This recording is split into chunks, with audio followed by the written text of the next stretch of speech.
नमस्कार। बहुत ही सुंदर से प्यारा सा तिलक के घराने के आगे नहीं जाए। यूट्यूब पर बनी जाए तो सब्सक्राइब कर लीजिए भाई, या फेसबुक बनी जाए तो फॉलो कर लीजिए, तभी आगे ये गाना सुनने के मिले। अंगना के नमवा हंसवला हो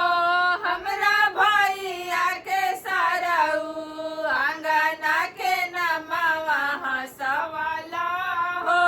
हमरा भैया के सरऊ, भैया के सरऊ हमरा भैया के सरऊ, भैया के सरऊ हमरा भैया के सरऊ, अंगना के नमवा हंसवला हो हमरा भैया के सरऊ, अंगना के नमवा हंसवला हो हमरा भैया के सरऊ, भरल सभा में तुला जइला हो हमरा भैया के सरऊ, भरल सभा में तुला जइला हो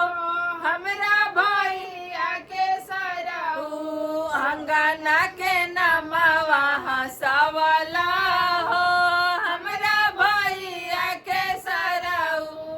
सोना चांदी फूलहा के बर्तन करार कैला,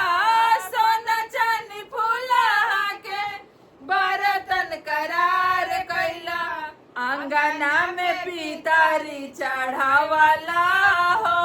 हमरा भैया के सरऊ, अंगना में पितरी चढ़ाइला